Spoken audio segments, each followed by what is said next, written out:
Sharing economy growth in China has been stronger than in any other country in the world.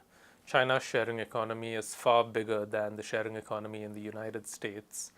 I think that there are a few factors that make China the perfect country for the sharing economy. First is that Chinese consumers are not quite as far along on the consumption cycle as, say, consumers in the US, Western Europe, or Japan. They are younger consumers, so to speak. They haven't been consuming for generations. The middle class is relatively new. And as a consequence, they are embracing the new models of consumption that the sharing economy offers much more rapidly than, say, consumers in the United States are selling cars and using Ubers. So this is why Didi Chuxing is the world's largest provider of ride sharing rather than Uber. I think another reason is a cultural reason.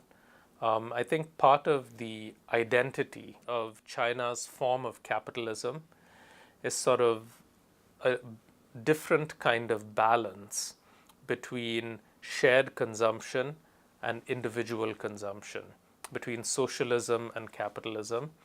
And I think that that unique blend lends itself very well to sharing economy business models. And of course, China is the fastest growing economy in the world, and so along with other things, the sharing economy also grows.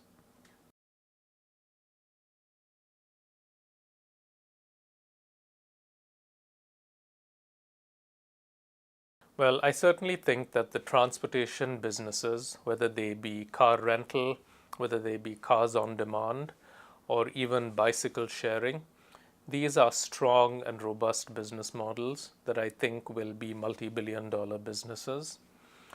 I think that there is a tendency to go after sharing anything now.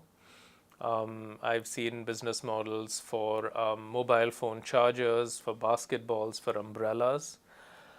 Maybe some of these businesses will be solid, but I don't think that they will be very big. On the other hand, I haven't seen a lot of activity in the healthcare space, in the energy space. These are huge industries with huge sharing economy potential. And so I'd encourage the entrepreneurs of China to be more ambitious. Don't go after categories where you can raise some money fast and sort of run a small business. Take on the complicated and complex problems in sort of health services and energy in the way that Didi has for transportation.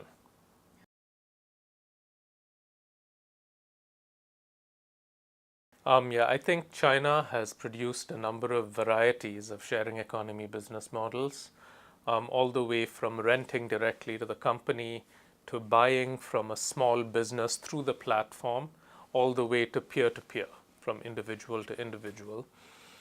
And there are certain businesses that simply don't lend themselves well to the peer-to-peer model. And so you would naturally see sort of the rental model. For example, Rent the Runway for clothes in the United States. The umbrella rentals, the mobile phone rentals are much more will always be rental businesses in which the good is shared.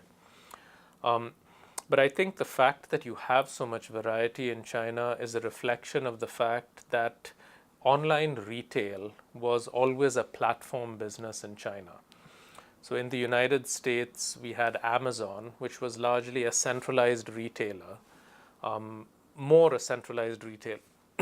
So in the United States, you had Amazon, which was more a centralized retailer than a platform. But in China, you had Taobao. And so that sort of small business to individual or peer-to-peer platform-based model, a number of different experiments have already happened over the last decade with the Alibaba Taobao business.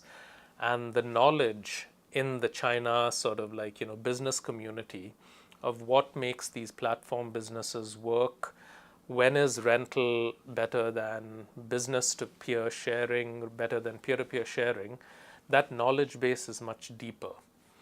And as a consequence, China has a natural advantage to innovate on different varieties of sharing economy models relative to, say, the United States or Western Europe.